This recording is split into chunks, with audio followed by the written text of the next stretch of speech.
Hey everyone, welcome to the video. Today I actually have another meeting for you guys, though this one's not from FCA.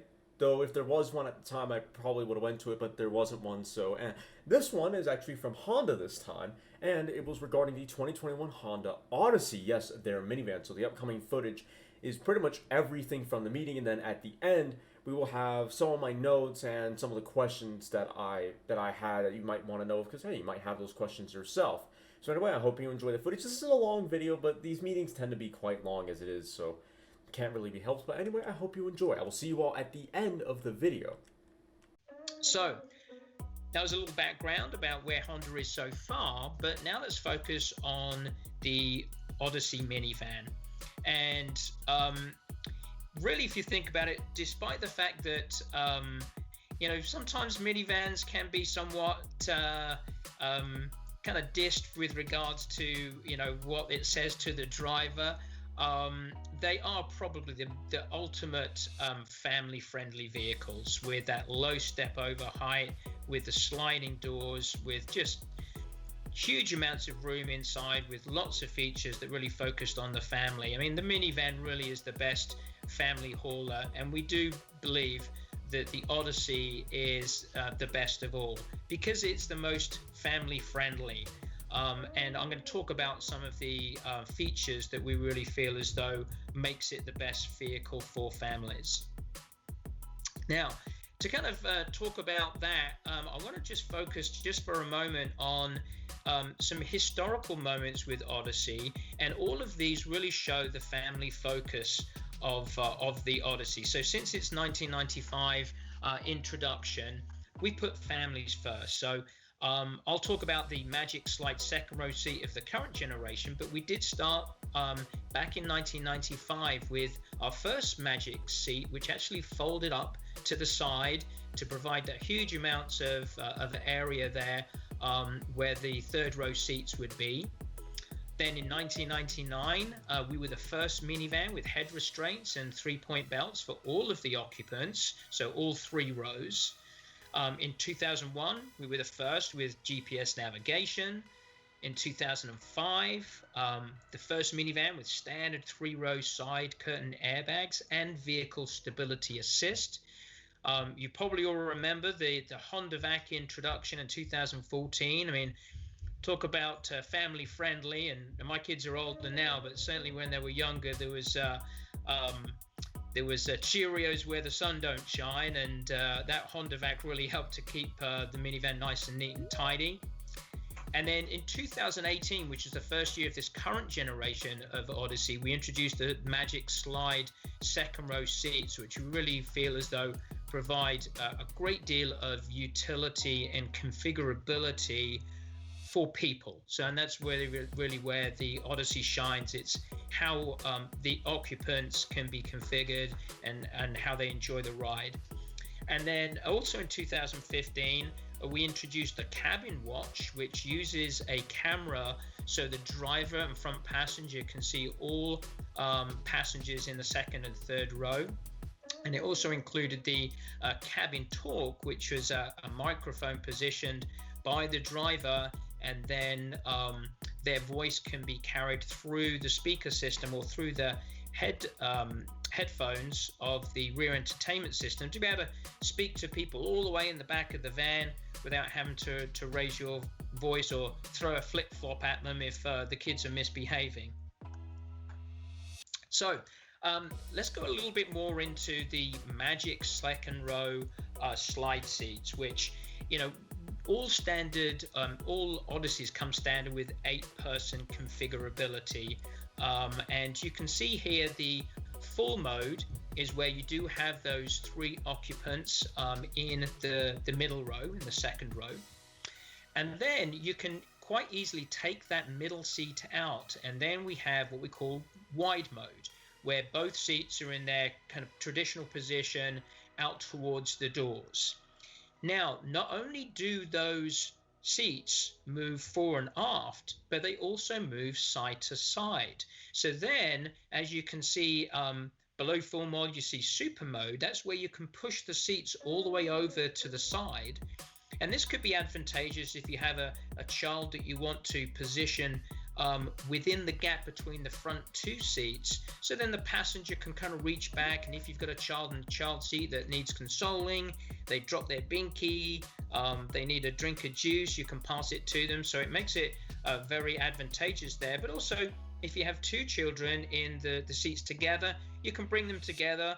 But also it means that you have this nice wide entrance to step into the third row. And I'm not a particularly big person at 5'9", but I can actually walk through into the third row without touching the sides. And that's even with the seat in its upright position, which it would be, for instance, if you had a child seat in there. So it does provide that wonderful flexibility. Now the buddy mode, that's where both seats are brought together, more centrally located within the width of the vehicle. But also, if the kids aren't getting along very well, that's when you go back to wide mode and you kind of create some distance between the kids if they're not really getting along. Now, also, we do understand that some families, they occasionally need to do those big hauling runs. Maybe you're going to Home Depot or you're helping someone move. You can remove all of the seats of the second row. So then dropping down the third row, which actually folds flat into the body of the vehicle, then you have a very, very large area for those occasions where you do need full cargo carrying capacity. Now, I'd mentioned that the Odyssey is the #1 in segment, and absolutely, it's actually been the #1 retail selling vehicle for 10 years in a row. And as you may know, Honda doesn't really sell any fleet. So that #1 position is individuals that have done all of their research. They've gone on, they've read your articles, they've gone on to comparison sites. They maybe have gone to different dealerships to test drive vehicles, but ultimately they went to a Honda dealership and drove off that Honda dealer lot with an Odyssey. So we really feel as though that's really valuable sales for us. They tend to be higher, obviously, than fleet sales, but also it just shows that the people that are actually buying minivans for themselves overwhelmingly purchase the Odyssey. And we currently have about 40% of the market share. And since its introduction as a 95 in 1994, we've sold 2.5 million Odysseys in the US. Now, obviously, COVID-19 has really kind of rocked our automotive world, and things have changed a great deal because of it. But we really do see moving forward that our annual sales of minivans, the minivan segment, will gradually recover. And we estimate by 2025, 2026, we're looking at maybe 350,000 units per year in the minivan segment. So obviously it's a segment that we really feel as though we're currently dominating. We see that the market is bright moving forward into the future, and so we feel as though the Odyssey is going to be the van to buy as we move forward with those new people coming into market. Now, talking about the people that are coming into the market and people that are buying the Odyssey, we bring in a very unique and important, the Odyssey brings in a very unique customer to us. And quite surprisingly, the Odyssey is the youngest average purchaser of a Honda vehicle other than the Civic, which when I saw that stat, I was rather amazed. But if you think about it, the Odyssey is for young families. It's not really a vehicle that people use primarily for Home Depot runs and things of that nature. It's people that generally upon the birth of their third child, they start looking at something that has 3 rows. And obviously, as we talked about earlier, minivans are perfect for that. And so they're looking at the Odyssey. So we have, the Odyssey has the lowest average age of the Honda lineup with purchase other than the Civic. Also, we have one of our highest college and education, and that's our purchasers. And also brand loyalty, and that is a really big thing for us, in that the more people who are currently in a Honda go into an Odyssey, and then people that are in an Odyssey, 2/3 of them traded in for another vehicle. Now that's usually a life stage thing. maybe the kids are grown, they're starting to drive themselves, so then you want a little bit more of a smaller and maybe personal vehicle for yourself as parents. So really it kind of brings people into the brand, it keeps people into the brand, it keeps that brand loyalty, which we absolutely want. Now, how does the Odyssey sit with regards to purchaser demographics against its competitors? And not only does it bring in younger purchasers for the Honda brand, but it's by far the youngest median age of all of the competitor vehicles within the minivan segment. And obviously it's always advantageous to get younger people in your vehicles, because if they enjoy that experience, they have so many more years where they're going to be purchasing other vehicles, maybe of different types. So if they get that brand loyalty with a great experience with one vehicle, then they tend to stay in brand if you have an offering in the segment that they're looking for. So getting a younger person is really good, but also that median age talks about it's younger families that are buying the Odyssey. It's not necessarily empty nesters that just need a bigger vehicle for some other purpose. The median income, as we had indicated, people tend to have a higher household income and education level for the Odyssey. And that's obviously very advantageous as well, because then people that are a little bit more affluent tend to buy higher trims. And obviously for a company, that's advantageous for us. And then going back to young families, by far we have the highest market share of young families with kids that are under 12 years old. And again, talked about loyalty within the brand. And here goes 80% Odyssey loyalty to the Honda brand. So people that are in an Odyssey, they stay within brand, and then they do move up to Odyssey in some cases from Honda products. So really for Honda, the Odyssey is doing extremely, extremely well for us. So with that background, what about the 2020 model year? We do had some updates that were carried over to the 21 that I'm primarily going to be talking about. And that is that it has our standard 10-speed automatic transmission with paddle shifters. And it might be surprising to understand that, paddle shifters generally you have on sportier vehicles with automatic transmissions, but we like to say at Honda that all of our vehicles are fun to drive, and obviously the Civic Type R is a fun to drive on the track, and I don't necessarily advocate you taking your family with an Odyssey to the Nürburgring, but when it comes to driving engagement when you're by yourself, I think that those of you that have driven and those of you that get the opportunity to drive the Odyssey will find it surprisingly fun to drive and quite agile and quite sprightly for the size that it is. And also we added idle stop for all trims, and obviously that helps with fuel efficiency, where the engine shuts off when it's not needed and smoothly starts back up again as soon as you do need that power. So 21, what did we change for 21? So we did a very subtle exterior updates, and I have a slide that will follow that will kind of show what those updates are. We have some new wheel selections as well, and that often makes a big difference to how a vehicle looks in profile. We also did some interior changes, and especially to the Elite.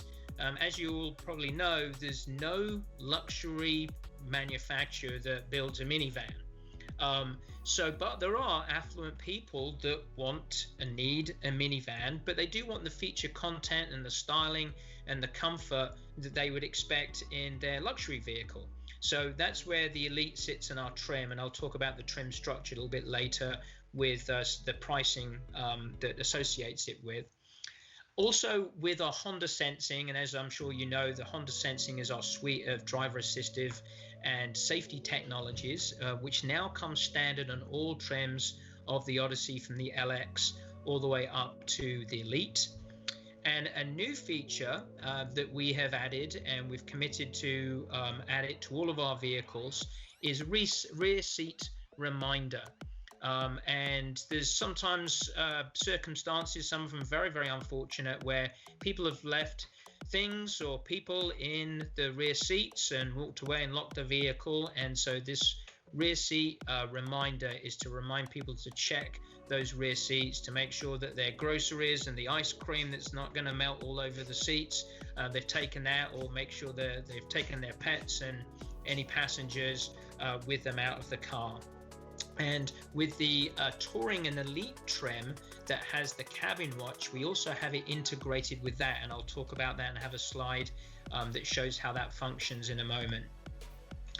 So here you can see the changes in the styling, which are somewhat subtle, but as you can see, the main change is the nose. So the grille has been made a little bit more bold and perhaps a little bit more sporty, not so delicate looking. And also we've got these new wheels, which we feel as though really makes a nice difference to the styling. The rear has, again, a very, very subtle styling change. We've added a black element to the trim, which was previously all chrome. We also have those new fog lights at the front, which are arranged vertically, which makes a little bit of a change from what was previously included. Now, the interior and some of the feature content that we added for the 21 model year is shown here. So the first thing you see is the rear seat reminder, and that's just a graphic that comes up on the screen, and that's activated when the rear seats have been opened and closed within a certain period of the vehicle being started. So, that would be when you've opened up the door to put the grocery bag in, or you've strapped your kid in the child seat. And so then when you stop and turn off the vehicle, that icon shows up.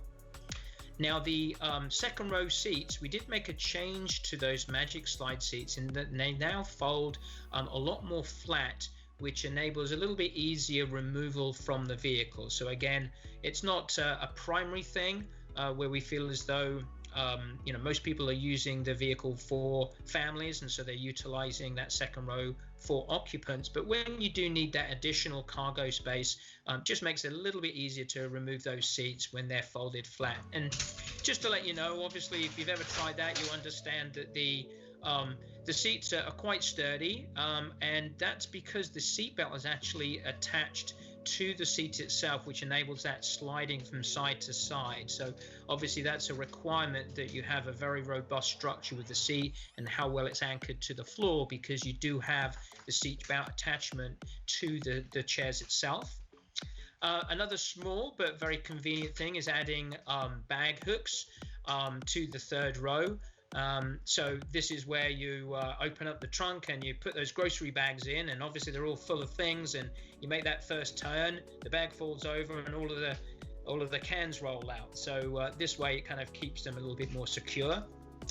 Now to the bottom left, we've added some tricolor floor mats, which are not only quite good looking, but also they hide the dirt. And all of us that have had children of a certain age realize that they can do a very good job for their size in messing things up. So it just makes it look a little less untidy when things get dropped. And then to make sure that the third row passengers remain connected, and generally we find that this will be the older children in a family, so they may have their own devices. So we've added USB ports to both sides of the third row, so they can keep connected and keeping their devices charged. With the Touring and Elite, we've had this really nice piano black door and dash trim. Those two trims also come with some really nice flood lighting as well, some mood lighting that comes through areas such as the door handle area. And the picture to the bottom right is an actual view from the cabin watch, and this is where you just press a button on the display audio screen and up pops an image of those in the second and third row. And this also, because it has infrared, it also works at night as well. So it has an infrared light that's built in just beside the camera lens. So even when you're driving at night and all of the lights are off inside the vehicle, you can still see all of the occupants inside. All right, so going back to show a little bit more detail of some of the styling changes, and these are particular to the Elite model. And as I said, a luxury minivan does not exist, but those people that want that feature content, they want that styling, they want the comfort, then we feel as though the Elite trim offers those people what they're looking for. So we have these beautiful new shark gray wheels. We have auto dimming side mirrors. We've added perforation to the second row. It was previously just in the first, so we've added that perforation to the leather seats of the second row. We have that new dash trim, which has a very nice kind of street metallic look to it, and you can see that blue lighting that kind of comes up the folds of that dash trim, which makes it look rather nice. And then we've added some contrast stitching as well as piping to the leather seats of the Elite, just to give you a little bit more of a premium look to those seats. Now, I mentioned that Honda Sensing is standard for all trims, and with all of the acronyms that we and other manufacturers use, I think we all realized that we had to come up with a marketing name to include all of those safety and driver assistive functions. Otherwise, we'll end up with a kind of alphabet soup that will be very, very hard to write about and talk about. So we've added low speed follow and improved our LCAS function. Now, LCAS is the lane keeping assist function. So the suite includes a collision mitigating braking system, and now because we've updated the camera as well as the radar, it now senses for pedestrians and bicyclists, so smaller objects that may be in front of the vehicle. And before the brakes are activated, of course, it provides a warning. So it's a forward collision warning that's integrated into that system that provides you with an audible as well as visual alert. The adaptive cruise control, again with that low speed follow. I'll talk about the new braking system and how we changed that, but that also allowed us to have that low speed follow. So now you set your cruise. Say you're on the freeway and you set it to a very conservative 65, and you can set the distance between which you and the vehicle ahead it senses. I mean, here in Southern California, rush hour traffic, if you leave anything more than a couple of car lengths, you'll feel as though you're going backwards with people constantly coming in ahead of you. So you can actually set it with closer or further distances. There's actually 4 settings that you can do that. But so if you say you set it for 65, you have a road clear ahead, but then someone pulls in front of you and slows down. Obviously, the vehicle recognizes that. It'll use the brakes, it'll slow down and keep an appropriate distance between you and the vehicle ahead. When that vehicle ahead moves out of the way, then you'll just gradually bring up to the speed that you had previously set. And this will go all the way down now to 0 miles an hour. So, kind of in that stop and go traffic, maybe on your commute, then that low speed follow would really be advantageous.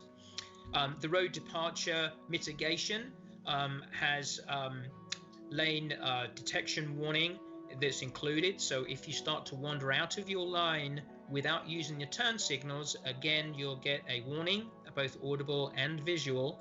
And then if you continue to go out the lane, then it will use some steering assist as well as braking to make sure that you don't veer off the roadway or out of the lane.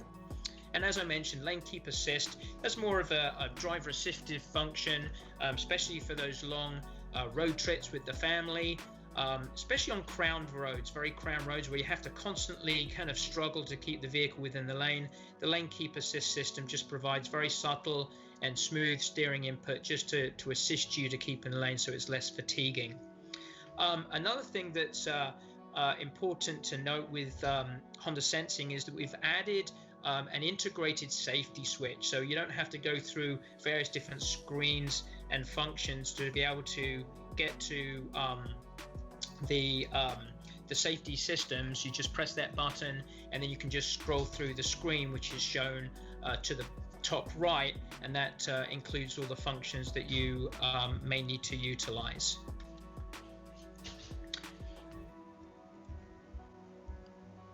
Okay, so I just want to, I'm kind of a few slides in, and if someone just turn on their mic just to let me know that I'm still being heard and that I haven't heard you or dropped from the call.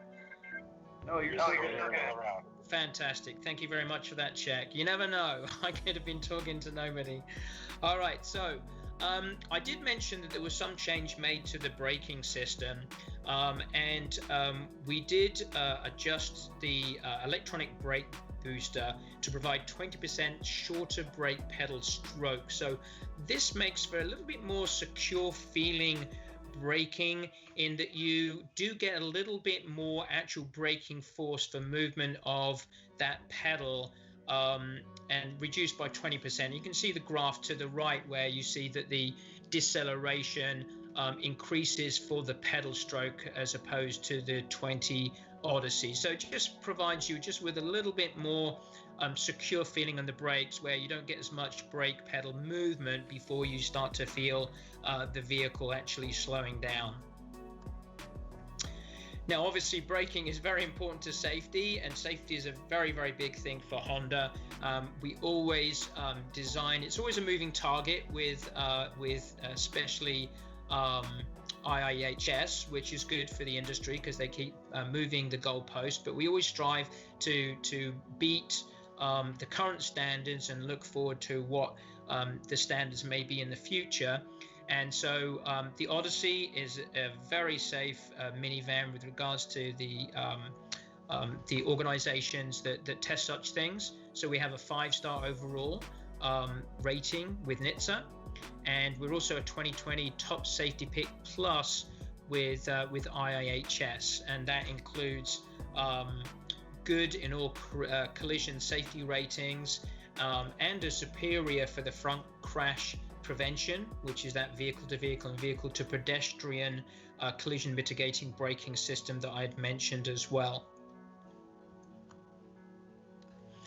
Now, going back into the interior and just showing you a little bit more about the rear seat reminder, which is on the upper trims, coordinated with our cabin watch system. So all of the 21 Odysseys do get the rear seat reminders, so they do get that graphic to the left that shows up on your instrument panel to let you know, to remind you to check the rear seats. And again, the system is smart, so it knows if those rear doors have been opened or the side doors have been opened a certain period before or after the vehicle was started. And I'll just remind you then to crane your head and look around just to make sure you haven't left anything there.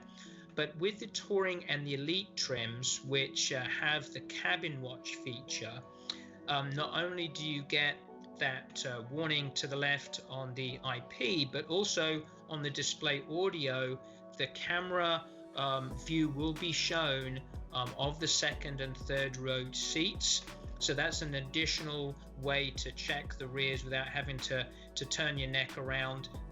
You can actually see it through the screen directly in front of you. So we really feel as though this is an important additional safety feature, and we are committed to providing rear seat reminder to every Honda vehicle we make by the 2022 model year, and this is the first vehicle in which we've introduced it. And then we just recently launched the 21 Accord and Accord Hybrid, and that does include it as well. It doesn't include the camera because that's not a feature of our mid-sized passenger car, but it does include that icon that comes up on the IP as noted to the left in the image.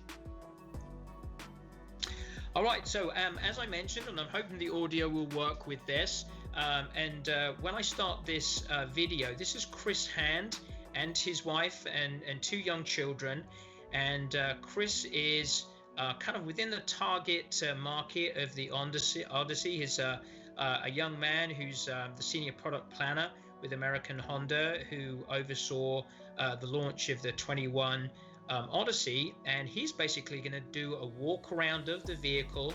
He's going to go over many of the things I already mentioned, but obviously being a video, it's nice to see how those seats work and some of the other functions as well. So if I may, maybe Craig, once the video starts, I know I'm going to hear the audio, but if you could just let me know if the audio is, you can hear it from your end, I'd very much appreciate it.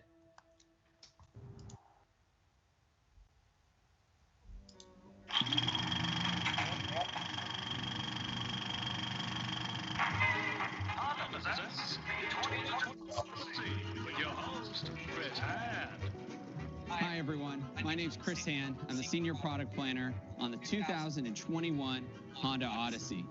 Currently, the Odyssey is the #1 van in America for families.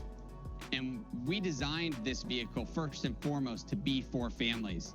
Today, I'm here to walk you through all of the key updates that we have made to keep this vehicle #1 for families in America. And speaking of families, I'd like to introduce my family to help us talk through all of the updates to the Odyssey.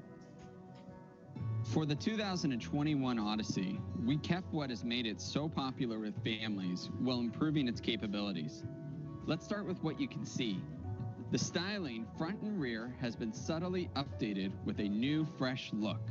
We have a new bumper, new headlights, a new grille that houses a new sensor for Honda sensing, and expanded parking sensors with 4 sensors up front instead of just 2. On the rear, we have a new trim under the rear window. And Honda sensing is now standard on all trims. And we've expanded Honda sensing with the 2021 Odyssey with great new features like pedestrian emergency braking and adaptive cruise control with low-speed follow. This Honda sensing system is the same regardless of what trim you get with a 2021 Odyssey. And speaking of safety, we've simplified the way you can access some of these great features. With the new integrated safety switch button, you can pull up these features directly on the meter, and with your steering wheel controls, turn on or off features like road departure mitigation, blind spot information, or collision mitigation braking. And also available are new features like piano black trim, new piping on the seats, and a new USB port in the 3rd row. Every manufacturer approaches the 2nd row with a different solution. Stow and Go is a great solution for when you need to haul big cargo quickly and you don't want to necessarily remove the seats. And it's something that we've looked at when we developed Odyssey. But we found that for young family buyers, seating flexibility is far more important. And the ability to have 8-passenger and be able to move the seats very quickly and easily with car seats is a far more important and valuable feature for young families.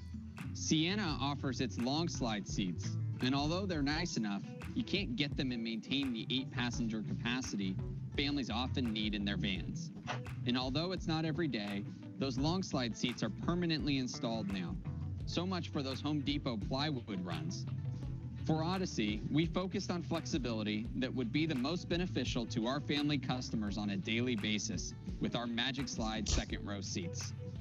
However, we also wanted to maintain and enhance the ability to fully remove the 2nd row for when it's needed for cargo.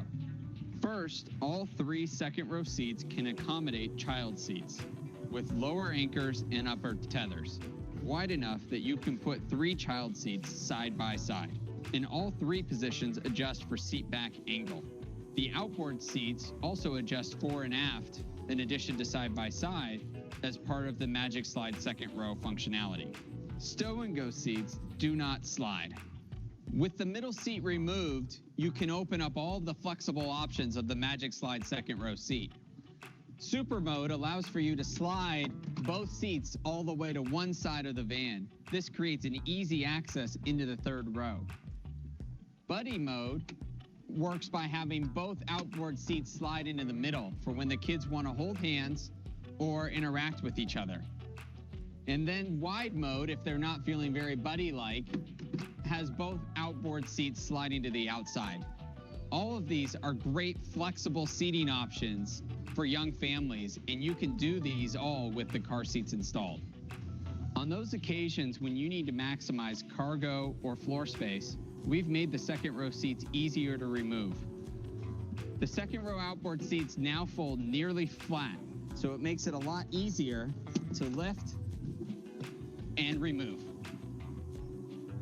This opens up a tremendous amount of space with a wide floor that can accommodate 4x8 sheets of plywood. Odyssey now comes standard with a new rear seat reminder system. We were also first to market with a rear seat camera, which we call Cabin Watch. This year, we're taking Cabin Watch to the next level. On available trims, Cabin Watch is integrated with the rear seat reminder system. On Odyssey trims equipped with cabin watch, the camera activates to show you the rear seating area on the display audio screen, in addition to a standard chime and notice on the dash. This is the first time a rear seat camera has been integrated into the rear seat reminder system. Like I said, we designed the Odyssey with innovative solutions for modern young families, just like mine.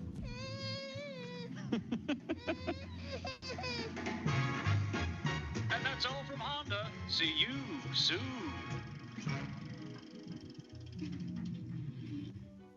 All right, terrific. Can I get another audio check just to make sure you can hear me again? Thank you very much. All right, and also you can see a trim walk. Fantastic. Okay, so as I'd mentioned earlier, we'd adjusted our trim structure slightly to provide what we feel is though the best feature content for the target customers for the Odyssey. Now, as I'm sure you're very aware, Honda doesn't really do options. We have trim structures, so we feel as though this is a very transparent method of pricing our vehicles. I mean, it leads to I think more satisfaction through the sales process, where if a customer looks at a certain vehicle, a certain trim, and they can see the full list of features and functions and the MSRP that relates to those, rather than starting the sales process believing that perhaps they'll get a cheaper price, but then when they add the features and functions that they really need for their families, it ends up being a lot more expensive. So as you can see, in 2020, we had 6 previous trims that included an EXL with navigation and the rear entertainment system, which is the EXL NR, and that was about 20% of our sales. But then also we had the Touring, which was 6%. And you saw here that there's quite a gap between the EXL NR and the Touring. And so what we did was we restructured things a little bit, as you can see on the right, where we eliminated the EXL with Navi and rear entertainment system. We included some of those features into the Touring trim, and then brought the Touring trim price down significantly from last year. So with all of the feature content, the LX, which is the lowest trim, it did go up by about $1,000, but it does include the Honda Sensing Standard. It comes with the rear seat reminder and the LED headlights and the 3-row seat back hook. So some nice additional feature content for that lowest trim. And then all the way up to the Elite, which represents about 14% of the purchases. And as I'd indicated, we really went to town with kind of upgrading and making the Elite trim a little bit more luxurious for our customers. So we really feel as though this trim structure, from the entry level all the way up to those more affluent purchasers that want all of the features and contents that they would expect into a luxury vehicle in their minivan, we feel as though we have the customers, we have a vehicle for every customer within the Odyssey lineup.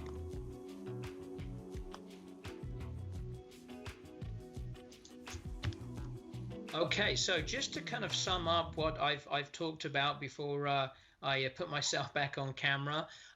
So for the 2021, the Odyssey improves what we feel as though is already the ultimate family-focused minivan, with some refreshed exterior styling, which includes those new wheels, those shark gray wheels. We've increased the interior refinement, especially with the Elite trim, with some of those nice features like the perforated second row seats and the piping and the new trim. And then we've made sure that we've really covered safety across all of the trim levels, with the standard and updated with pedestrian detection for the Honda Sensing, and then that addition of the rear seat reminder for all trims, and then with the Touring and the Elite trim also getting integration with the cabin watch. So with that, I will exit out of this and get back to seeing your fine faces here. All right, so am I back on screen for you? Terrific. And if you want to just to remind yourself to unmute, so then if you have any questions, particularly about the Odyssey, but those questions that I can answer about any of the Honda vehicles, I'm happy to do so. Yes, hi Dave. Yeah, hi. I was wondering, is there going to be a 120 volt plug anywhere in the Odyssey?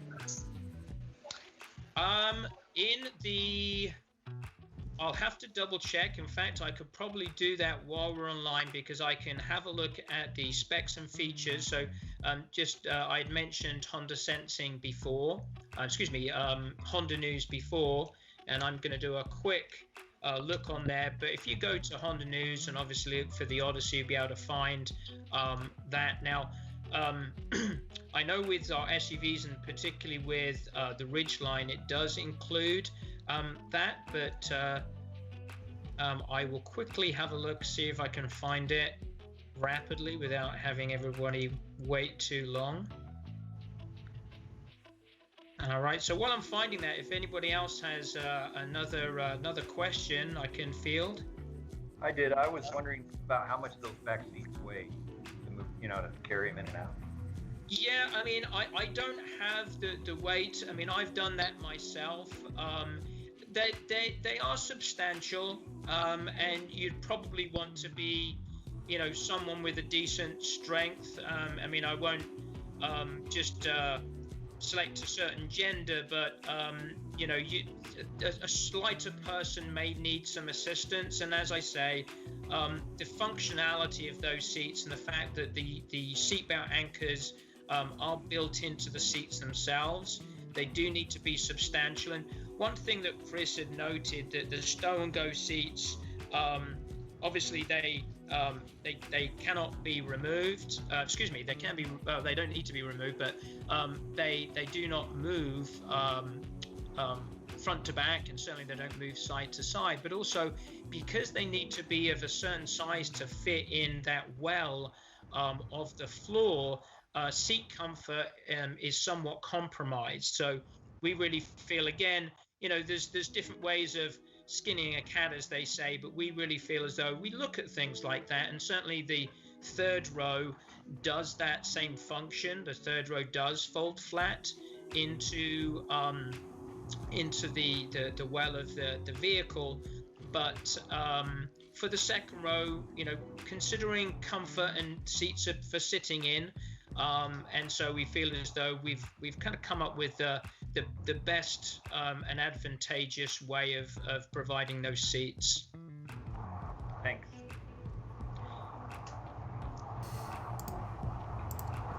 I have a question here.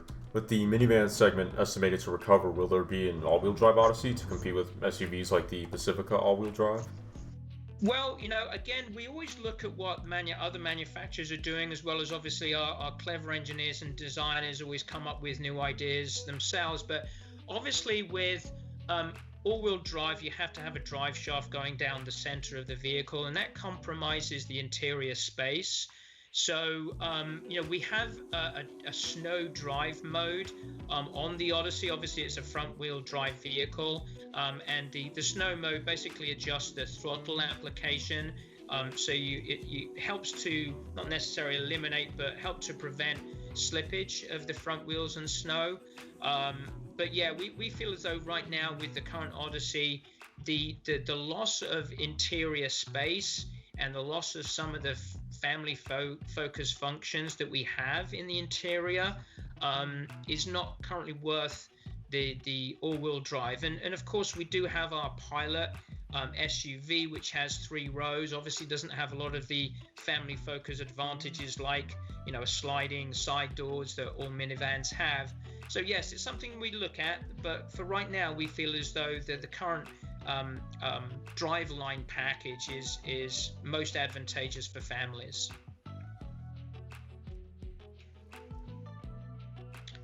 And I just want to mention I did visit Honda News, and I was looking at the audio and connectivity. We do have 12-volt power outlets in the front and the cargo area.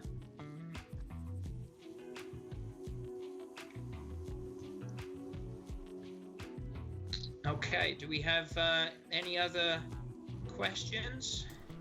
Yeah, I just got type answers. What was that? So my next question is, how powerful is the Honda vac? What is the size limit for crumbs or debris that it can pick up? Well, again, I'm going to quickly reference the. I don't know if we have a specific wattage for that, but I mean, certainly we've had kind of some fun activities with in the drive events that we've had, where we basically take a whole box of Cheerios and spill it all over the car, and no problem at all does the Honda vac pick up those items. So we considered what would possibly be dropped in the vehicle. Obviously, any vehicle you'll need to vacuum out anyway, and it's usually going to be dust and maybe the occasional drop food item. But obviously, when you come to children, that's where you're really going to get things like dropped yogurt containers and Cheerios and things of that nature. And with that in mind, we feel as though the Honda vac is something that is of sufficient power to pick all those things up. Yeah, and I had a look in the specs and features, and it doesn't actually provide the power output of that Honda vac. Hey, Carl. Yes. I've got a 3 o'clock I got to jump on, so I just wanted to thank you. And if these guys want to keep asking questions, I appreciate that. You can answer them, but I just want to let you know I got to run. Okay? Terrific. All right, and then maybe Craig, if if you get feedback from the members, if they feel as though this was valuable, then maybe you can be the conduit to me, and then we can look to do things like this in the future. Love to, but thank you so much. Oh, you're very welcome, Craig. Thanks for attending. All right, bye-bye. Yeah, Carl, I'm in the same situation, so thanks so much for your time. That was a great presentation. It's great to see the Odyssey being so successful. Terrific. Well, thanks very much for attending. I mean, I can stay on for a couple more minutes if there's any other questions, or otherwise we can continue the rest of our day. Fantastic. I've just got one question here. How do you guys keep the sliding seats in place? What stops them from just sliding about when you're driving along?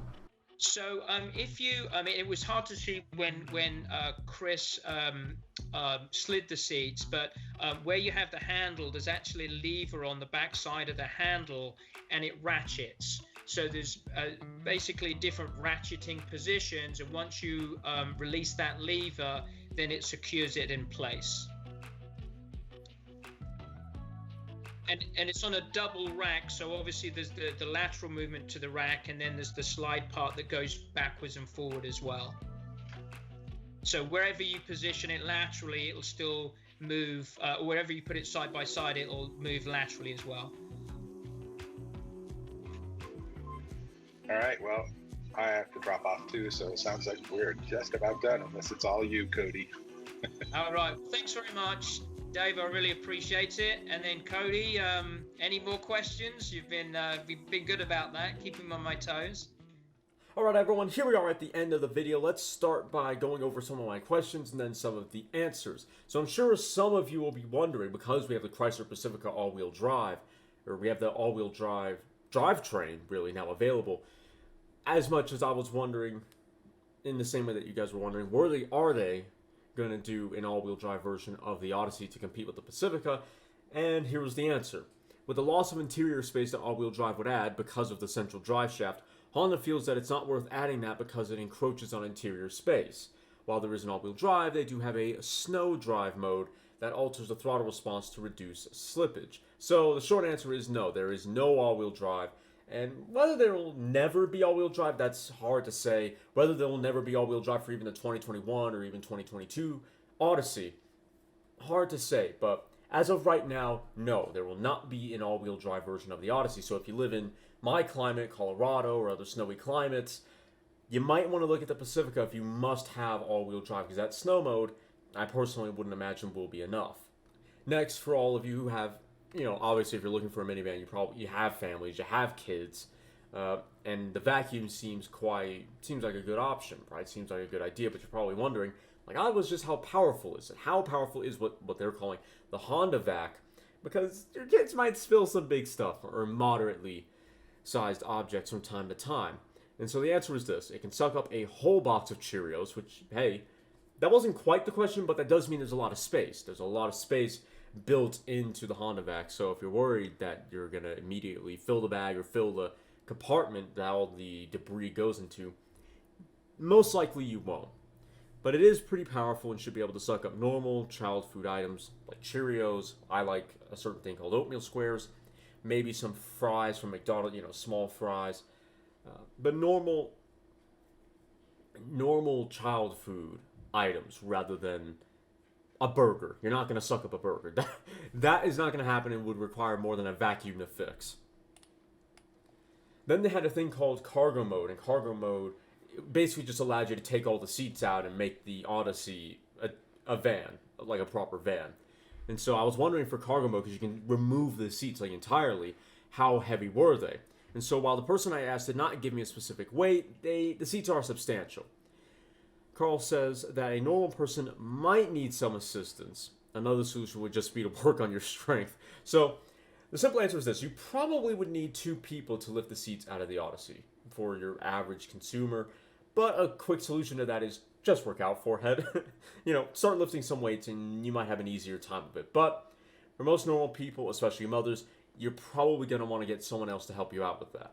Then, for the last question that I had an answer to, do the sliding seats click into place somehow? Because the thing is, the seats in the Odyssey, as you saw in the presentation, they slide from side to side, so you can change the orientation of the second and I think the third row, especially for entry into the third row. And so my question was, do they click into place somehow? How secure are they, or will it just kind of slide about a little bit? Which I suppose that is a little bit of a dumb question. Obviously, they wouldn't. That would be a massive safety hazard. But just how strong are those locks? So the answer is much like how you'd slide a seat forward and back, and provided the car does not have those locks worn, the locks stick or hold the seat in place properly.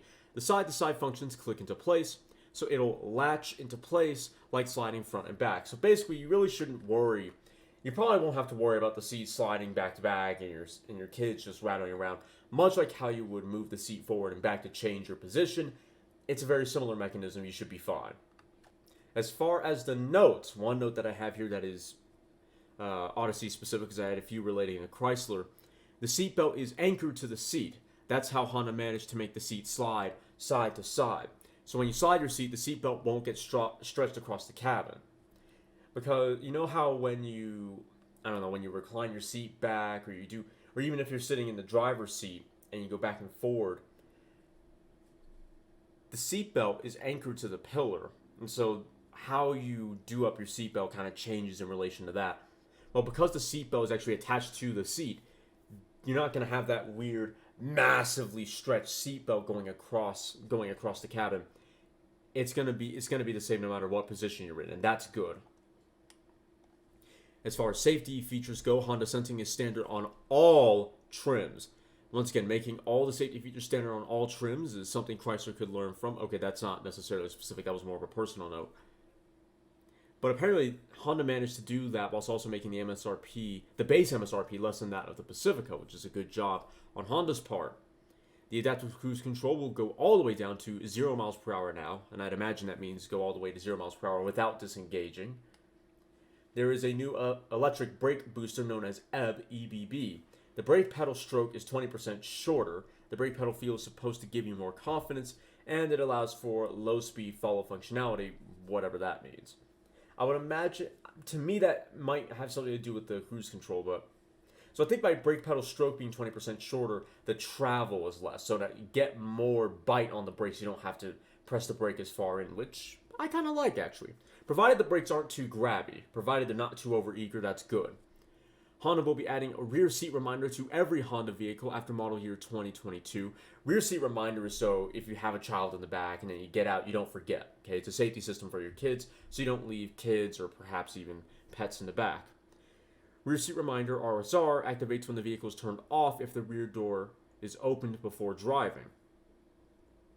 Honda is moving away from having options on their cars, going for trims having specific features instead. So let's say the Honda Sensing wasn't standard on all trim levels, okay? So instead of it being an option on everything but the base model, certain trim levels will come with certain options will come with certain features, but won't be options on others. So they're moving away from that kind of business model. Perhaps this is something we'll see more of from other automakers over time. Personally, I kind of like the idea of certain trim levels having certain features, because to some extent, I never really understood why a certain trim level would get a feature, but it was an option on another.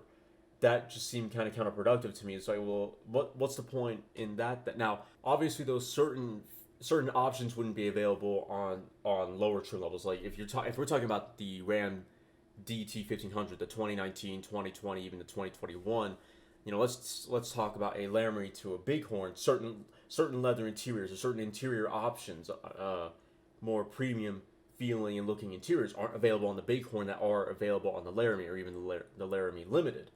So that's kind of fair enough, but some other options just don't make as much sense to me. So I find it interesting that Honda's moving away from this options idea and moving more towards trims having specific features, and if you want specific features, you have to go to certain trims. So I kind of like it. How well that'll play out, we'll have to see. But ultimately, I think this was a very good update for the Odyssey, visually and certainly as far as technology, engineering, and that sort of thing. And the safety front, that's probably what I'm most impressed by, is that the Honda Sensing is available on all trims. That's really the most impressive bit to me. Anyway, though, I hope you all enjoyed. If you did, then please like, comment, share, and consider subscribing. And if you do subscribe, I appreciate it. Don't forget to hit the little notification bell and then all notifications. That way you're notified